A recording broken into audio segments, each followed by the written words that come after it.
तो this is financial projection about pre feasibility of business accounting information. ठीक है, यहाँ पर हम जो एंटरप्रेन्योरल प्रोजेक्ट्स हैं उनसे रिलेटेड, अब ये प्री फिजिबिलिटी रिपोर्ट्स अगर आपने लेनी है अपने प्रोजेक्ट से रिलेटेड तो मेडा की वेबसाइट के ऊपर आपको प्री फिजिबिलिटी रिपोर्ट्स मिल जाएंगी। This is one of the report जो मैंने डाउनलोड करके यहाँ पे रखी हुई है। It is very good for your initial business process के इनिशियली अगर आपने फिजिबिलिटी रिपोर्ट बनानी है तो उसमें आप किस तरह इस रिपोर्ट को यूज़ कर कर आप अपना जो है वो ये जो पोर्शन है बजटिंग का, फाइनेंशियल बजटिंग का और फिजिबिलिटी का, वो आप बना सकते हो। ओके, सबसे पहले जो है ना इसमें हम देखते हैं हमारी जो फाइनेंस है और अकाउंटिंग है उसमें तीन अकाउंटिंग स्टेटमेंट मोस्ट इंपॉर्टेंट होती हैं। सबसे पहले हमारे पास इनकम स्टेटमेंट है जिसको स्टेटमेंट ऑफ कॉम्प्रिहेंसिव इनकम भी कहा जाता है। ठीक है, ये जो होती है ये रेवेन्यू, आपके बिजनेस के रेवेन्यू एक्सपेंसेस। ठीक है, मतलब आपने जितनी रेवेन्यू की है और एक्सपेंसेस और उसको माइनस करके आपकी प्रॉफिटेबिलिटी बताती है। बेसिकली इनकम स्टेटमेंट की डेफिनेशन ये है कि A for the certain time period, एक टाइम पीरियड मतलब साल का अकाउंटिंग पीरियड की बात कर लेते हैं या फिजिकल ईयर की बात कर लेते हैं, या अगर 6 मंथ का टाइम पीरियड है तो पूरे टाइम पीरियड के लिए ये आपकी प्रॉफिटेबिलिटी बताती है इनकम स्टेटमेंट। ठीक है, तो इनकम स्टेटमेंट जो है उसमें आपके पास जो है वो एक किस्म की बिजनेस की फाइनेंशियल परफॉर्मेंस बता रही होती है एक पूरे टाइम पीरियड के लिए, कि इसका रेवेन्यू कितना हुआ, इसके खर्चे कितने हैं और इसको प्रॉफिट हुआ है कि लॉस हुआ है। इसके अंदर टैक्सेस भी आपके माइनस होते हैं, इसमें इंटरेस्ट भी आपके माइनस होते हैं, वो सारी चीज़ें जो हैं वो इनकम स्टेटमेंट में शो होती हैं। लेकिन ये शो होती हैं एक टाइम पीरियड के लिए, ना उस टाइम पीरियड से पिछले रेवेन्यू और एक्सपेंसेस इसमें काउंट होते हैं, ना इस टाइम पीरियड के बाद वाले। तो मैचिंग प्रिंसिपल एक अकाउंटिंग में चलता है जिसमें कहते हैं कि हम इस टाइम पीरियड के सारे रेवेन्यूज और कॉस्ट्स को मैच करके एक स्टेटमेंट बना देते हैं जहां से हमें पता लग जाता है इस टाइम पीरियड में बिजनेस प्रॉफिट में रहा है कि लॉस में चला गया। उसके बाद सेकंड स्टेटमेंट जो है वो आपके पास आ जाती है बैलेंस शीट। अच्छा, बैलेंस शीट आपको क्या बताती है कि आपके रिसोर्सेज कितने हैं बिजनेस में और किन सोर्सेज से आपने वो रिसोर्सेज परचेज किए हैं। इन रिसोर्सेज और सोर्सेज को बैलेंस करने, जिस स्टेटमेंट में हम बैलेंस करते हैं उसको हम बैलेंस शीट कहते हैं।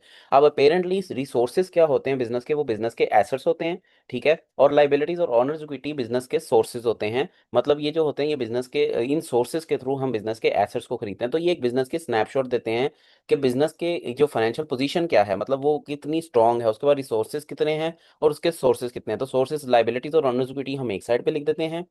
ठीक है, अब लाइबिलिटीज आपकी जिम्मेदारियां होती हैं, बाहर के लोग जो आपको उधार देते हैं जिनका आपके एसेट्स के ऊपर जो ऑन करते हैं। ठीक है, और जो ऑनर्स इक्विटी और कैपिटल होता है वो बिजनेस के इन्वेस्टर्स या बिजनेस के ऑनर जो बिजनेस के एसेट्स को ऑन करते हैं। वो ये दोनों पोर्शन वहां पर आपकी एक साइड पे लिखे जाते हैं और रिसोर्सेज वाला पोर्शन एक साइड पे लिखा जाता है। तीसरी स्टेटमेंट, अब हमारी जो अकाउंटिंग है वो बेस करती है क्रेडिट बेस पे। ठीक है, मतलब आपका रेवेन्यू, अगर आपने चीज़ें, आप गुड्स सेल कर रहे हो और आप अगर गुड्स जो हैं वो क्रेडिट पे सेल कर रहे हो तो आपने अपनी सेल्स रिकॉर्ड कर लेनी है। और अगर आप परचेजेस कर रहे हो और आप क्रेडिट पे परचेज कर रहे हो तो आपने परचेजेस रिकॉर्ड कर लेनी है इनकम स्टेटमेंट। लेकिन कैश फ्लो स्टेटमेंट एक ऐसी स्टेटमेंट है जिसके अंदर आपके बिजनेस के उस टाइम पीरियड की क्या बताई जाती है, कैश की पोजीशन के, कैश कितना गया कितना आया, ये सारी चीज़ें जो हैं वो कैश फ्लो स्टेटमेंट में बताई जाती हैं। ठीक है, तो वो क्या बताता है, कैश और कैश इक्विवेलेंट्स बताता है कि ड्यूरिंग द अकाउंटिंग पीरियड कितना बिजनेस के पास कैश आया और कितना कैश गया। तीन एक्टिविटीज में हम कैश को देखते हैं। ऑपरेटिंग एक्टिविटीज में ऑपरेशंस, ऑपरेशंस क्या है, सेल एंड परचेज है और खर्चे हैं ये ऑपरेशन, और एडमिनिस्ट्रेटिव कॉस्ट है, एडमिनिस्ट्रेशन है सारी, ये ऑपरेशन है। ऑपरेशंस में कितना कैश गया या कितना कैश आया। उसके बाद इन्वेस्टमेंट, आपने कितने फिक्स एसेट में इन्वेस्टमेंट की, कितने बड़े एसेट्स में इन्वेस्टमेंट की। ठीक है, ये सारे हो जाते हैं इन्वेस्टिंग एक्टिविटी में कितना कैश गया या कितना कैश आया। और तीसरा है फाइनेंसिंग, मतलब बजटिंग में आपने कहाँ कहाँ से पैसा इकट्ठा किया, फाइनेंस के थ्रू, लोन के थ्रू आके आपने जो है वो इन्वेस्टमेंट के थ्रू जो फाइनेंसिंग एक्टिविटीज हुई है अपने बिजनेस को फाइनेंस करने की, उसमें कैश कितना आया या कितना कैश गया। ये सारी चीजें जो हैं स्टेटमेंट ऑफ कैश फ्लो में। अच्छा, इनकम स्टेटमेंट और cash flow statement accounting period के ऊपर बेस करती है, जबकि बैलेंस शीट आपकी वन पॉइंट इन टाइम में बता देती है कि फाइनेंशियल पोजीशन क्या है। मतलब हमारा जो है December 31 में एसेट्स के क्या हालात हैं और लाइबिलिटीज एंड ऑनर्स इक्विटी के क्या हालात हैं।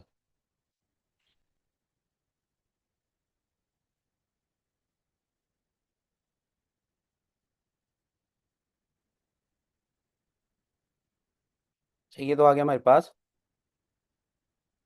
अच्छा, ये सारे आपस में लिंक कैसे हैं। ठीक है, आप अगर देखें तो बैलेंस शीट, इनकम स्टेटमेंट आपने अकाउंटिंग में भी थोड़ा सा पढ़ा होगा, तो अगर आप देखोगे तो आपके पास जिस तरह ये बिगिनिंग बैलेंस ऑफ कैश, मतलब बैलेंस शीट है इसमें कैश है। कैश कहाँ से आता है, अब कैश वो बिगिनिंग बैलेंस है, net cash, net change in cash बढ़ा है या कम हुआ है, वो इस बिगिनिंग बैलेंस को बढ़ाएगा या कम करेगा। जो एंडिंग कैश होगा वो एंडिंग बैलेंस शीट में चला जाएगा, अगर ये सबसे ऊपर वाली लाइन आप देख रहे हो तो। फिर उसके बाद बिगिनिंग में आपके पास ऑनर्स इक्विटी है। अब इक्विटी में नेट चेंज कितना आया है, मतलब मजीद इन्वेस्टमेंट हुई है प्रॉफिटेबिलिटी इसमें ऐड होती है, डिविडेंड्स कितने दे दिए, जो चेंज आएगा ऑनर्स इक्विटी में, क्योंकि ऑनर का ताल्लुक बिजनेस के साथ ऐसा होता है या तो वो मजीद इन्वेस्टमेंट करेगा, या तो वो बिजनेस में से विड्रॉ करेगा, या तो अगर जॉइंट स्टॉक कंपनी है तो कंपनी उसको क्या दे देगी, डिविडेंड दे देगी। तो डिविडेंड के थ्रू कैपिटल कम होता है, प्रॉफिटेबिलिटी से कैपिटल बढ़ता है, लॉसेस से कैपिटल कम होता है, और इन्वेस्टमेंट से कैपिटल बढ़ता है। तो नेट चेंज जो भी आएगा, वो नेट चेंज जब भी आएगा वो यहाँ पर क्या करेगा, एंडिंग बैलेंस शीट के ऑनर्स इक्विटी को इफेक्ट करेगा। अब जो इनकम स्टेटमेंट है, इनकम स्टेटमेंट क्या करती है, वो रिपोर्ट करती है रेवेन्यूज को और एक्सपेंसेस को, ठीक है, और उसमें से हमारे पास नेट इनकम मतलब नेट प्रॉफिट आ जाए। अब नेट प्रॉफिट किसको इफेक्ट करता है, नेट प्रॉफिट सीधा जाके आपके ऑनर्स इक्विटी को इफेक्ट करता है, क्योंकि मैंने कहा था कि अगर आपका प्रॉफिट होगा तो ऑनर्स इक्विटी को बढ़ा देगा, ऑनर्स के कैपिटल को बढ़ा देगा, अगर आपका लॉस होगा तो ऑनर्स इक्विटी को कम कर देगा, ऑनर्स के कैपिटल को कम कर देगा। तो ये आपके पास जो है नेट, जो भी नेट इनकम आएगी वो यहाँ पर अल्टीमेटली इनकम स्टेटमेंट का बैलेंस भी बैलेंस शीट के साथ लिंक हो जाता है। तो ये सारी स्टेटमेंट्स जो हैं एक दूसरे से इस तरह लिंकेज हैं इन सारी स्टेटमेंट्स की। अच्छा, अब मैंने जो आपको प्री फिजिबिलिटी रिपोर्ट बना के दिखानी है, क्योंकि मैंने एक asset centric pre feasibility report आपको बना के दिखानी, ताकि आपको पता लगे, क्योंकि ई कॉमर्स बिजनेस की टोटली डिफरेंट होगी, वो इतनी एसेट्स हैं, वो सर्विस बेस्ड बिजनेस होंगे। हमने करना है ज़्यादातर है तो सर्विस बेस्ड, लेकिन इसमें एसेट्स बहुत ज़्यादा इन्वॉल्व होते हैं, रिसोर्सेज मोस्टली कंफ्यूज हम रिसोर्सेज के होते हैं। तो मैं आपको एक बिजनेस स्टार्ट करना बताऊंगा कि जिसके अंदर हम लेट से मैंने एक health and fitness club start करना है। तो मैंने इस पूरा जो मेरा ये सिनेरियो है, ये हेल्थ एंड फिटनेस क्लब की प्री फिजिबिलिटी रिपोर्ट मैं तैयार कर रहा हूँ यहाँ पर। अब प्री फिजिबिलिटी रिपोर्ट अकाउंटिंग से काफी डिफरेंट होती है, मतलब आपने एक पूरा प्लान देना है, पूरा फिजिबिलिटी प्रोवाइड करनी है, ठीक है। तो अगर आप प्री फिजिबिलिटी रिपोर्ट में आएंगे, तो अब आप देखें, मैंने अब मैं शुरू कर दिया है, मैंने हेल्थ एंड फिटनेस क्लब शुरू करना है। तो हेल्थ एंड फिटनेस क्लब में मुझे हर किस्म की टेबल जो है वो बनाकर मैंने यहाँ पर देना है, ठीक है, हर किस्म का टेबल। तो पहला टेबल है मेरा डिस्क्रिप्शन का, टोटल कैपेसिटी जो है ऑफ द क्लब, मतलब मेंबर कितने आ सकते हैं मेरे क्लब में टोटल एक टाइम पर, मैंने वो किया जी 185 लोग जो हैं वो आ सकते हैं, ठीक है। और पहले साल में मैं कितनी कैपेसिटी फिल कर लूंगा, मैंने कहा कि 75%, ये रीजनेबल है कि 75% तक मैं मेंबर जो है पहले साल में ले लूंगा, ठीक है। अच्छा, अब ये टेंटेटिव प्लान होता है, इसको आप ये ना करें कि मैं लाजमी इसको अटेन करना है, लेकिन एक किस्म का टेंटेटिव प्लान आपने बजट बना के देना है, ठीक है। मैक्सिमम कैपेसिटी आप यूटिलाइज कर सकते हो 100%, दैट इज 185 मेंबर्स, ठीक है। Years to attain the maximum capacity, उसने कहा जी 4 साल में, मैंने कहा कि 4 साल के अंदर अंदर जो है मैं ये मैक्सिमम कैपेसिटी अटेन कर लूंगा, ठीक है। सेशन इन ऑपरेशन जो है 2 सेशन चलेंगे 6 घंटे के, और मॉर्निंग सेशन जो है 8 से 2 बजे चलेगा, इवनिंग सेशन जो है 4 से 10 बजे चलेगा, ये 2 सेशन है। और मेल और फीमेल मेंबर्स में मेल 68% है और फीमेल 32% जो एस्टिमेट लगाया है। टाइम स्लॉट्स जो है मेल को, चूंकि मेल की तादाद ज़्यादा, तो मेल को ज़्यादा टाइम दे दिया, 7 घंटे का टाइम मेल को दे दिया, और फीमेल को 5 घंटे का टाइम जो है दे दिया। अच्छा, हर टेबल आपने बनाना है। अब यहाँ पर जो है, यहाँ पर आपने अपनी प्री फिजिबिलिटी रिपोर्ट अगर बनानी है, बिजनेस अगर छोटा है, तो आई वुड सजेस्ट कि डेट की तरफ ना जाएं, सिर्फ इक्विटी की तरफ जाएं। 100% इक्विटी करके अपनी प्री फिजिबिलिटी रिपोर्ट बना लें, क्योंकि डेट के अंदर आपके बैलेंस शीट के अंदर और इनकम स्टेटमेंट के अंदर आपको इंटरेस्ट भी डालना पड़ना है, जो कि interest rate on debt annual rate होता है 12%, वो आपको डालना पड़ेगा। इतना मुश्किल नहीं है अगर आपको अकाउंटिंग आती है, लेकिन अगर लेट से यू आर हैविंग कि मेरा कॉम्प्लेक्स किस्म का रिपोर्ट ना बने, तो और आप छोटे लेवल पे अगर बिजनेस कर रहे हो, तो कोशिश करें आप 100% इक्विटी की तरफ चले जाओ, ठीक है। 100% इक्विटी की तरफ जाओगे तो ज़्यादा बेहतर हो जाएगा। डेट टेन्योर 5 साल का है, डेट पेमेंट ईयर एनुअल, ये मैंने अपनी बनाई है, आप चेंज कर सकते हो। हालांकि एंड पे जो बैलेंस शीट इनकम स्टेटमेंट है वो मैंने 100% इक्विटी के साथ बनवाई हुई है। अच्छा, this is the total project, पहले ही टेबल में टोटल प्रोजेक्ट कॉस्ट मैंने बता दी है, ठीक है। This is the first table जिसके अंदर पता लगता है कि snapshot of the whole project, total project की कॉस्ट क्या है। टोटल प्रोजेक्ट की कॉस्ट है 50,42,757, 50,42,757 रुपीज का मेरा ये टोटल प्रोजेक्ट है। मैं अगर ये पूरा प्रोजेक्ट लगाता हूँ, तो इसमें मेरे पास कॉस्ट कौन सी आ रही है, एक तो कैपिटल एक्सपेंडिचर मेरा आ रहा है, कैपिटल एक्सपेंडिचर लॉन्ग टर्म के लिए बेनिफिट प्रोवाइड करता है, बिजनेस की वैल्यू में ऐड करता है। तो मेरे पास आ जाता है फर्नीचर, फर्नीचर मैंने लिया है 23,95,500 का, मशीनरी एंड इक्विपमेंट 13,04,550 का, बिल्डिंग सिक्योरिटी जो है 5,76,000 की, ऑफिस इक्विपमेंट जो है वो 1,60,000, और प्री ऑपरेटिंग कॉस्ट जो है वो 40,000 की। मेरा ये कैपिटल एक्सपेंडिचर है, और मेरा कैपिटल एक्सपेंडिचर जो है वो मेरे पास 44,76,050, ये आगे जाके अभी आपको समझ नहीं आ रहा होगा, लेकिन आगे जाके ये सारी कॉस्ट जो है वो, ये हर एक जो मैंने आपको बताया, फर्नीचर एंड फिक्चर का अलग टेबल प्रोवाइड करूंगा, मशीनरी एंड इक्विपमेंट का अलग टेबल होगा, बिल्डिंग सिक्योरिटी का अलग टेबल होगा, हर एक चीज का अलग अलग टेबल आपको मैं बना के दिखाऊंगा इसके अंदर। वर्किंग कैपिटल है, कैश जो है 3,74,707, अप फ्रंट बिल्डिंग रेंट जो है 1,92,000, जो अब 12 महीनों के लिए देना है वो आ गया आपके पास, ये हमारे पास वर्किंग कैपिटल आ गया। और हमारी टोटल प्रोजेक्ट की कॉस्ट आ गई, प्रोजेक्ट को लगाने की बजट हमारे पास आ गया। अब यहाँ देखें, पहला टेबल है हमारे पास स्पेस रिक्वायरमेंट आपके पास कोई भी जो भी आपका बिजनेस है ना उसके अंदर जो भी आपने चीज़ आप कर रहे हो उसका आप टेबल बना दोगे, ताकि हर चीज़ जो है वो फैक्चुअली सबके सामने है। जैसे एक्सरसाइज हॉल है, इसमें 2630 स्क्वायर फीट का एक्सरसाइज हॉल है, ठीक है, उसकी कॉस्ट दी हुई है उसने। अब अपफ्रंट बिल्डिंग रेंट जो है वो 1,92,000 कैसे जस्टिफाई हुआ है स्पेस की, वो इस तरह charging and locker room area 300 per unit cost 60, मतलब पर स्क्वायर फुट कॉस्ट जो है 60, ये रेनोवेशन का होना है या इन्होंने जो कॉस्ट दी होनी है 18,000 ये हो गया। Office 150 square foot 60 per unit cost 9,000, ये आपके पास अप फ्रंट बिल्डिंग जो दिया गया है वो 1,92,000 स्पेस की रिक्वायरमेंट, ठीक है। उसके बाद अगर आप देखेंगे मशीनरी एंड इक्विपमेंट, आपने ये सारी चीज़ें तो रिक्वायरमेंट है हमारे किसकी, फिटनेस सेंटर की। आपने देखना है ये टोटल टोटल है 13,04,550। अगर हम पीछे आए तो प्रोजेक्ट कॉस्ट में मशीनरी एंड इक्विपमेंट अगर आप देखोगे तो 13,04,550। इसकी जस्टिफिकेशन क्या है वो आगे आके आप देखेंगे। तो ये आपके पास ये पूरी जस्टिफिकेशन है, मतलब स्लिम लाइन ट्रेडमिल है, ये आपके पास जो है 4 लेने हैं ट्रेडमिल, और हर एक की कॉस्ट जो है 1,35,000 है, और टोटल कॉस्ट जो है 5,40,000। चेंज होगी प्राइस, जो भी प्राइस चेंज हो आपने अपनी एस्टिमेट लेना है और यहाँ पर उसकी फिजिबिलिटी बना देनी है, ठीक है। तो आपके पास ये जिस तरह लेग प्रेस है एक चाहिए 65,000 का, उसकी कॉस्ट 65,000। तो ये सारी कॉस्ट मिला के जमा कर करके इसमें डंबल्स उन्होंने डाल दिए, इसमें वेट क्रॉम्स उसने डाल दिए, ठीक है, डंबल डंबल क्रोम डाल दिए, सारी चीज़ें उसमें इसमें डाल के उसने ये जो है एक आपको ओवरऑल कॉस्ट यहाँ पर बता दी, जो कि पिछली प्रोजेक्ट कॉस्ट से मैच करती है, और आपका अप फ्रंट बिल्डिंग रेंट भी पिछली कॉस्ट से जो है वो मैच करता है।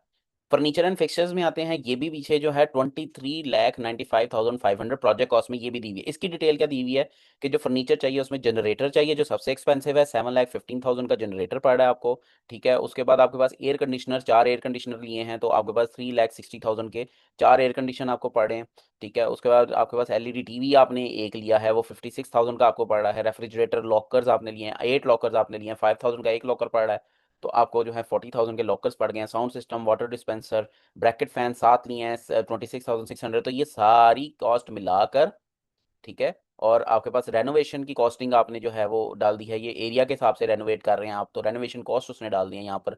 तो सारी कॉस्ट डाल के फर्नीचर एंड फिक्सचर की 23,95,500 आपकी कॉस्ट आ जाती है। देखो हाउ सिंपल इट इज़, जो आपका बिजनेस है उसको आपने वैसे ही रिपोर्ट करते जाना है और अपना एक बजट बना के सामने रख देना है। It's not that rocket science, इस अभी तो अकाउंटिंग शुरू ही नहीं हुई ना, और अकाउंटिंग आपने बेसिकली पढ़ ली हुई है, तो this is just the pre feasibility report. Accounting वाला पोर्शन तो वैसे भी आपने खुद ही करना है, वो तो थोड़ा सा शुरू में समझाना था, लेकिन this is the main thing कि जिसके अंदर आप अपना बिजनेस स्टार्ट करते हो तो उसमें आपने प्री फिजिबिलिटी रिपोर्ट कैसे बनानी। अब ऑफिस इक्विपमेंट के अंदर आपको क्या चाहिए, फ्रंट डेस्क चाहिए, और फ्रंट डेस्क में आपको दो चीज़ें चाहिए। फर्नीचर फिक्सचर में तो डेस्क आ गया होगा, लेकिन अब यहाँ पर आपको ऑफिस इक्विपमेंट में क्या चाहिए, आपको एक प्रिंटर चाहिए ताकि आप अपने वाउचर्स और बिल्स वगैरह वहाँ से प्रिंट कर सको, और लैपटॉप चाहिए। लैपटॉप दो ले लिए हैं 70,000 के, 1,40,000 के लैपटॉप्स आ गए हैं, प्रिंटर एक आ गया तो 20,000 का प्रिंटर आ गया, तो टोटल कॉस्ट आपकी 1,60,000 आपकी ऑफिस इक्विपमेंट की कॉस्ट पड़ गई है। देखिए जितनी आपकी प्रोजेक्ट कॉस्ट होगी उतनी देर बाद आप जाके अपने ब्रेक इवन पे पहुंचेंगे, ये भी याद रखिएगा। आप बहुत ज़्यादा चीज़ें लिख दोगे तो आपका बिजनेस की अगर वर्थ उतनी नहीं है तो डेफिनेटली आपको लॉसेज में आप काफ़ी अरसा रहोगे। तो आपने ज़रा ध्यान से ई कॉमर्स के बिजनेस में आप इक्विपमेंट ना डाल देना कि ई कॉमर्स के बिजनेस में मैंने जी इतने लैपटॉप ले लिए, इतनी टेबल्स ले ली। तो आपने देखना है कि कितने मिनिमम मिनिमम से हम बिजनेस स्टार्ट कर सकते हैं। तो बजट आपने ऐसे बनाना है कि आप मिनिमम से स्टार्ट कर रहे हैं तो किस तरह आपने उसका बजट बनाओगे कि मिनिमम से कैसे हम पूरा एक बिजनेस शुरू कर सकते हैं। उसके बाद हमारे पास ह्यूमन रिसोर्स रिक्वायरमेंट। अब डेफिनेटली मैंने खुद तो काम सारा नहीं करना ना, मुझे उधर मैनेजर्स चाहिए होंगे, इंस्ट्रक्टर्स चाहिए होंगे, मैं तो सिर्फ बिजनेस स्टार्ट कर रहा हूँ। तो क्या यहाँ पर आ जाएगा कि मैनेजर हमें एक चाहिए जो सारी चीज़ों को मैनेज करे मेरे बिहाफ पे, तो एक चाहिए, उसकी सैलरी 40,000। पुराना वक्त था काफ़ी, मतलब ये फिजिबिलिटी रिपोर्ट्स भी अब काफ़ी अरसे से पड़ी हैं, तो डेफिनेटली अब रेट चेंज होंगे तो अब आप उसके हिसाब से डाल दीजिएगा। मैनेजर जो है एक चाहिए हमें, 40,000 उसकी सैलरी है, और इंस्ट्रक्टर दो मेल और एक फीमेल। मेल चूंकि 68% है तो उसके लिए दो मेल रख लिए हैं, और 32% जो फीमेल है उसके लिए एक फीमेल इंस्ट्रक्टर, तो तीन इंस्ट्रक्टर रखे हैं। तो तीन इंस्ट्रक्टर की जो सैलरी है वो 25,000, जो पर मंथ हमारी 75,000 जाया करेगी। अच्छा, एडमिन एंड अकाउंट ऑफिसर जो अकाउंट के मामला देखेगा वो एक रखा है, वो 25,000 का है। जिम हेल्पर जो है वो हमने दो रखे हैं, 17,500 के जिम हेल्पर्स हो जाएंगे। सिक्योरिटी गार्ड एक रख लिया, और क्लीनर भी एक, बड़ा ज़रूरी है जी, जब सारे चले जाएंगे तो क्लीनर ने क्लीन करना है। तो it's a very realistic kind of the feasibility, और एचआर जो है वो लोग चाहिए हमें। ह्यूमन रिसोर्स में हमारी कितनी कॉस्ट लग रही है, तो 9 हमारे नंबर ऑफ एम्प्लॉइज़ हैं, और ये उनकी सैलरीज का ब्रेकअप है, जिस सैलरीज पे वो आकर हमारे साथ काम करेंगे। अच्छा, अब आगे आ जाते हैं जी हमारा एस्टिमेटेड रेवेन्यू। अब आगे हम रेवेन्यू, पीछे हमारी प्रोजेक्ट कॉस्ट, अगर आप पीछे आएंगे ना तो सारी की सारी प्रोजेक्ट कॉस्ट जो है वो हमारी हो चुकी है, शुरू वाला जितना भी हमारे पास था, लेकिन अब हम मजीद टेबल बना रहे हैं। रेवेन्यू की एस्टिमेशन क्या रखनी है? मैंने आपको शुरू में कहा था कि हमारे पास जो टोटल लोग हैं ना, वो आ सकते हैं जो जिम में, वो 185 तक आ सकते हैं, ठीक है। और उसमें से जो पहले साल में हम अचीव करेंगे वो हम तकरीबन 75% ऑफ दीज पीपल हम अचीव कर लेंगे। तो पहले साल में हमने रेवेन्यू का एक एस्टिमेट लगाया। क्या लगाया कि मंथली फी अगर हम देखेंगे तो 139, जब हम 75% ऑफ द पीपल ले लेंगे तो 139 हमारे पास मेंबर आ जाएंगे। अब फी उनसे जो है, हम जो चार्ज कर रहे हैं, हम जो रेवेन्यू चार्ज कर रहे हैं, मतलब हर बंदे की मंथली फी जो है वो 4000, 4000 रुपीज हर एक बंदे से चार्ज करेंगे 139। अब 4000 को 12 से मल्टीप्लाई करेंगे, और 12 से मल्टीप्लाई करने के बाद हम 139 से जब मल्टीप्लाई करेंगे तो हमारे पास टोटल रेवेन्यू जो पहले साल का आएगा वो आ जाएगा 66,72,000 रुपीज, जो है वो हमारा पहले साल का रेवेन्यू आ जाएगा। अच्छा, अब जिम में सिर्फ यही रेवेन्यू सोर्स नहीं होता कि आप जो है वो मंथली फ़ी ले लो। जब मेंबर पहली बार जिम में एंटर होता है तो उससे रजिस्ट्रेशन फ़ी भी चार्ज की जाती है, और वो भी जो रखी गई है वो 4000 मेंबरशिप फ़ी रखी गई है जिम की, ठीक है। अब 4000 जो मेंबरशिप फ़ी है उसको one time, this is only given one time, that's why 4000 को 12 से मल्टीप्लाई नहीं किया यहाँ पर। ये वन टाइम लेनी है तो वन टाइम में 4000 को मल्टीप्लाई करेंगे 139 से। जब मल्टीप्लाई करेंगे तो आपके पास जो टोटल रेवेन्यू आएगा दैट विल बी 5,56,000 रुपीज़। तो टोटल रेवेन्यू जो पहले साल का आपको एस्टिमेटेड रिसीव होगा दैट वुड बी 72,28,000 रुपीज़, जो है वो आपका पहले साल का रेवेन्यू जो है वो एस्टिमेटेड है, जिसका आपने बता दिया कि मेरा पहले साल का रेवेन्यू इतना आ जाएगा। अच्छा, अब आपने जब ये पिछले सारे टेबल आपकी प्री फिजिबिलिटी हैं, ठीक है। अब जब आगे आते हैं ना तो आगे आपसे कहा जाता है कि 10 सालों का जो है वो एस्टिमेट प्रोवाइड करें, ठीक है। As you can see this is downloaded from SMEDA. So 10 सालों का एस्टिमेट प्रोवाइड करें, उसके लिए आप इस तरह नहीं कर सकते, क्योंकि अभी तो पीछे टेबल आपने बताया ना, वो आपने बनाया है टेबल सारे एट द टाइम जीरो, मतलब बिजनेस स्टार्ट करते हुए आपने बनाया। आपके पास टाइम जीरो के ऊपर आपने काम किया, ईयर जीरो के ऊपर आपने सारा काम किया। अब ये ईयर 10 तक अगर आपने जाना है तो यू नीड सम अजम्पशंस। आपको कुछ अजम्पशंस की जरूरत होगी, जिस अजम्पशन की बेस पे हम ईयर 1 से ईयर 2, ईयर 3, ईयर 4 में जाएंगे। मतलब मेरा रेवेन्यू हर साल कितनी परसेंट से बढ़ेगा, इन्फ्लेशन हर साल कितने परसेंट से बढ़ेगी, कॉस्ट मेरी कितने परसेंट से बढ़ेगी, ठीक है। ये जितने एडमिनिस्ट्रेटिव एक्सपेंसेस हैं ये किस किस किस परसेंटेज से बढ़ेंगे। तो ये सारी चीज़ें जो है ना, ये एस्टिमेट लगाने पड़ते हैं, ये सारे अजम्पशन लगाने पड़ते हैं। तो इनकम स्टेटमेंट, बैलेंस शीट और कैश फ्लो स्टेटमेंट बनाने से पहले ना आपको पता होना चाहिए कि आपका अजम्पशन टेबल क्या है, ठीक है। सो जब हम आगे आते हैं, ये इनकम स्टेटमेंट है, बैलेंस शीट, इसकी तरफ मैं आता हूँ अभी। की अजम्पशंस, अगर आप यहाँ पे, और अजम्पशंस आपकी होती हैं, आपने बस अजम्पशन दे देनी होती हैं, बना लेनी होती हैं। एंड पे आपने बस इस अजम्पशन की बेस पे अपने टेबल्स के एस्टीमेट दे देने होते हैं, ठीक है। मतलब अगर आपका देखें ना डिस्क्रिप्शन, अगर आप देखें वाटर एक्सपेंस है, हर साल का वाटर एक्सपेंस जो है वो आपका 1% ऑफ रेवेन्यू होगा, ठीक है। हर साल का वाटर एक्सपेंस जो है 1% ऑफ रेवेन्यू होगा। उसके बाद कम्युनिकेशन एक्सपेंस जो है वो 3% ऑफ एडमिनिस्ट्रेटिव एक्सपेंस होगा। प्रमोशनल एक्सपेंसेस जो हैं, जो आप एडवर्टाइजमेंट करते हो, 1% ऑफ रेवेन्यू होंगे। डेप्रिसिएशन मेथड जो है वो एक्सेलरेटेड डेप्रिसिएशन, शुरू में ज़्यादा बाद में कम, वो आपके पास डेप्रिसिएशन मेथड होगा। डेप्रिसिएशन रेट जो है 10% फॉर मशीनरी है, 33% फॉर ऑफिस इक्विपमेंट है, ठीक है। 10% फॉर फर्नीचर एंड फिक्चर्स है। ये आपने उधर से अपना डेप्रिसिएशन काटना है। डेप्रिसिएशन होता है कि आपका हर साल एसेट की वैल्यू में वेयर एंड टेयर की वजह से कमी आती है, उसको एस्टिमेट, ज़रूरी नहीं है कि आप बड़ा एक्यूरेट एस्टिमेट दे रहे हो, लेकिन ये एक एस्टिमेट लाजमी लगाना होता है, जिसकी वजह से हम हर साल जो है उसकी वैल्यू में कमी को रिकॉर्ड करते हैं, ताकि जब काफ़ी सालों के एंड पे, 5 साल 10 साल बाद, जब एसेट जो है उसकी वैल्यू ख़त्म हो जाए, उसकी बुक वैल्यू ज़ीरो हो जाए, तो हम उसको डिस्कार्ड करके या उसको सेल करके उसकी जगह एक नया एसेट और नई टेक्नोलॉजी के हिसाब से, उस वक्त के हिसाब से नया एसेट खरीद सकें। इन्फ्लेशन ग्रोथ रेट 10% है। इलेक्ट्रिसिटी प्राइस, अच्छा बाकी सारी जो assumption मैंने डाला उसमें आपने इन्फ्लेशन के हिसाब से डाल देना है, मतलब उसको बढ़ाना है तो इन्फ्लेशन के हिसाब से बढ़ा लेना है। इलेक्ट्रिसिटी प्राइस ग्रोथ रेट जो है वो 10% है। सैलरीज की ग्रोथ रेट जो है वो 10% है। मतलब आपने लेट से अगर 40,000 दिया है पहले साल का मैनेजर्स को, तो सेकंड ईयर में आप 40,000 मतलब 40 मतलब 44,000 आप जो है उसकी सैलरी कर देंगे। वाटर प्राइस ग्रोथ रेट जो है वो आपका 10% से वाटर प्राइस की ग्रोथ भी बढ़ती जाएगी। अच्छा, की एजम्पशन अगर आप देखेंगे, आपकी प्रोजेक्ट कॉस्ट जो है, अब अगर आप ये देखो कैश फ्लो स्टेटमेंट, इसका ईयर जीरो देख लो, ठीक है। अब ईयर जीरो में अगर आप देखोगे ना, प्रीपेड बिल्डिंग रेंट आपको जो पर स्क्वायर फीट के हिसाब से आपने पे किया है, ठीक है, वो आपके पास जो आया है वो 1,92,000, ये हमने टेबल से उठाया ईयर जीरो पे, हमने चूंकि वो टेबल बनाए है ना। और ईयर जीरो में आपने जो शेयर्स लिए हैं वो कितने शेयर्स हैं, 50,000, 42 लाख, 50,42,757। अब ये जो है टोटल प्रोजेक्ट की कॉस्ट है। अगर आप पहला टेबल देखोगे तो टोटल प्रोजेक्ट की कॉस्ट है, इसमें आपने, अब इस ये जो टेबल बना है ये 100% इक्विटी पे बना है, इसमें डेट नहीं है। अगर डेट होता तो यहाँ पे हाफ होता, ठीक है। तो ये टोटल इक्विटी, प्रोजेक्ट को टोटल फाइनेंस जो है वो ऑनर ने किया, ठीक है। अगर अकॉर्डिंग दिस टेबल, वो जो पहला टेबल हमने बनाया था that is just for the knowledge के 50% डेट 50, ये 100% इक्विटी पे ये टेबल बना हुआ है। ठीक है। और उसके बाद हमारे पास इन्वेस्टिंग एक्टिविटी में जो कैपिटल एक्सपेंडिचर है, शुरू में जो प्रोजेक्ट कॉस्ट थी उसमें कैपिटल, एक वर्किंग कैपिटल था, एक कैपिटल एक्सपेंडिचर जिसमें मशीनरी, आपके ऑफिस इक्विपमेंट, आपके जो है वो बाकी सारी चीजें थी, वो 44,76,050 के आपका कैश आउटफ्लो हुआ है। तो नेट कैश आपके पास 3,74,707, ये जो शुरू में प्रोजेक्ट कॉस्ट में लिखी हुई थी नेट कैश आपकी। तो ये ईयर जीरो का सारा है। ठीक है। अब आगे assumption टेबल के हिसाब से ये बढ़ता जाएगा। अगर आप बैलेंस शीट भी देखो ना, तो बैलेंस शीट के अंदर भी ईयर जीरो आपके पास आ रहा है। ठीक है, ईयर जीरो आपके पास आ रहा है। और ईयर जीरो में देखोगे तो कैश उतना ही है जो प्रोजेक्ट कॉस्ट में लिखा हुआ है, और प्रीपेड बिल्डिंग रेंट भी आपके पास दिया हुआ है। उसके बाद आपके पास इंफ्रास्ट्रक्चर ये भी दिया हुआ है आपके पास, बिल्डिंग एंड इंफ्रास्ट्रक्चर में 5,76,000 लगा है आपका।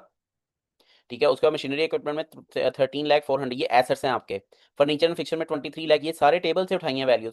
एंड ऑफिस इक्विपमेंट में आपके पास जो लैपटॉप और आपके पास जो था वो प्रिंटर, उसकी कॉस्ट आपको 1,60,000, ये टोटल आपके पास ये प्रोजेक्ट की कैपिटल कॉस्ट आ गई आपके पास, ये वही उसके बराबर ही है आपके पास। अच्छा, प्री ऑपरेशन कॉस्ट इंटेंजिबल है, जो आपने शुरू में लीगल चार्जेस और ये सारे पे करते हो 40,000, वो आपके पास आ गया, वो इंटेंजिबल एसेट हो गया, उसकी फॉर्मेशन के लिए जरूरी है। और ये आपके पास प्रोजेक्ट कॉस्ट टोटल आ गई जो शुरू में दी गई है। ठीक है ना। और आपके पास कैपिटल आ गया। तो पहले साल का ईयर जीरो का एसेट जो है बड़ा कम है, और आगे जब बढ़ता जाएगा तो वो विद दी अजम्पशन टेबल क्या होता जाएगा, आपका इंक्रीज होता जाएगा। अगर आप ईयर वन में पीछे जाओगे तो इनकम स्टेटमेंट आपकी हमेशा ईयर वन से शुरू होती है।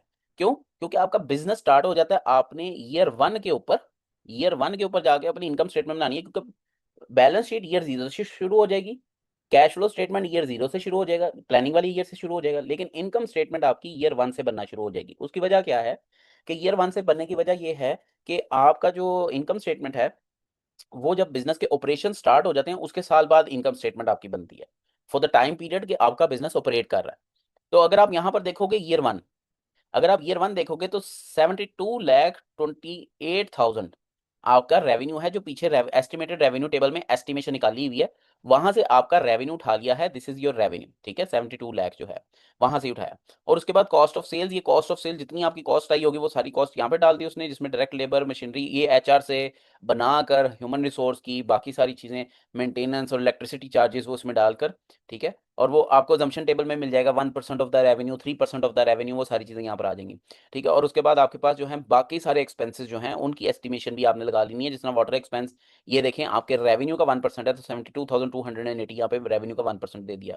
एडवर्टाइजमेंट प्रमोशनल एक्सपेंस भी आपका कितना है, 72,280, ये अगर आप देखेंगे जम्पशन टेबल, तो जम्पशन टेबल में ये सारी कॉस्ट जो हैं वो आपको दी हुई है। ये देखिए assumption table, 1% of the revenue, communication administrative expenses का 3% आपके पास आ जाएगा।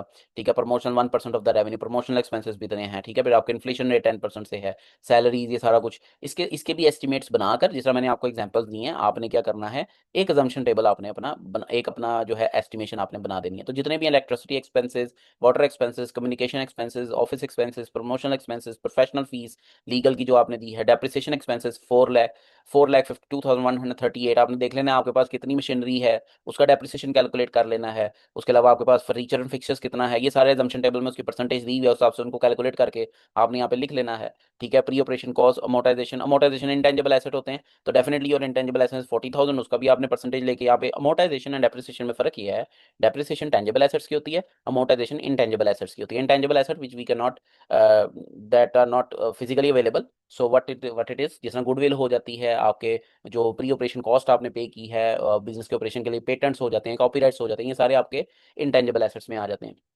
ठीक है। ये शुरू में आपका थोड़ा अर्सा जो है नेगेटिव, इसमें पहले साल ही नेगेटिव में रहा है प्रॉफिट आपका, हो सकता है 3 टर्म्स के लिए, 4 टर्म्स के लिए या 2 टर्म्स के लिए नेगेटिव में जाए, फिर पॉजिटिव हो जाए, तो ब्रेक इवन आना चाहिए। और पहले साल में, पहले टर्म में नेगेटिव थोड़ा सा होना चाहिए, क्योंकि ये तो एक नेचुरल फिनोमेना है। आप पहले साल में अगर पॉजिटिव में चले जाएंगे तो मसला हो जाएगा। अच्छा, ईयर वाइज बनाने की जरूरत नहीं है, बिजनेस टू बिजनेस वेरी करता है, आप मंथ वाइज भी एनालिसिस कर सकते हो, आप जो है 6 मंथ वाइज भी एनालिसिस कर सकते हो, क्वार्टरली एनालिसिस भी कर सकते हो, ये डिपेंड करता है आपके बिजनेस की हेल्थ के ऊपर। जितना बिजनेस बड़ा होगा, जितना ये अब ये जो है हेल्थ एंड फिटनेस क्लब, ये थोड़ा सा बड़ा बिजनेस है, इसके ऊपर कैपिटल थोड़ा ज़्यादा लगता है, इस डेफिनेटली इसके ऊपर अगर हम मंथली भी बना सकते हैं, मंथली इज मोर फिजिबल, लेकिन इसमें साल के हिसाब से अगर बनाएंगे तो आसानी से बन जाएगा। आप मंथ वाइज बनाएंगे वो भी अच्छी चीज़ है, वो भी अच्छा एस्टिमेट दे देगा। आप जो है वो क्वार्टरली बनाएंगे तो वो भी एक अच्छा एनालिसिस आपको दे देगा। तो 3 क्वार्टर्स, 4 क्वार्टर्स, आप लोगों ने अपने प्रोजेक्ट के अंदर 5 क्वार्टर्स तक या 5 टर्म्स तक आपने अपना एनालिसिस रखना है। तो जैसे ही आगे बढ़ता जाएगा तो इन्फ्लेशन के हिसाब से और रेट्स के हिसाब से हर एक वैल्यू में इंक्रीज आता जाएगा। डेफिनेटली कुछ चीज़ें जो हैं परसेंटेज ऑफ रेवेन्यू है, जिस तरह ये 84,56,800 है, अगर आप यहाँ पर आओगे तो यहाँ पर वाटर एक्सपेंसेस 84,000 जो है, यहाँ पे 84 लाख है तो यहाँ पे 84,000 हो जाएगा। इसी तरह आपके प्रमोशनल एक्सपेंस भी 84,000, तो अजम्पशन टेबल के हिसाब से आप कर लेंगे। So that is all about accounting information. So इस ये कोई भी आपने प्री फिजिबिलिटी रिपोर्ट बनानी है, आप उसके लिए इन स्टेप से गुजर के अपनी pre feasibility financial projection report बना सकते हो। ठीक है।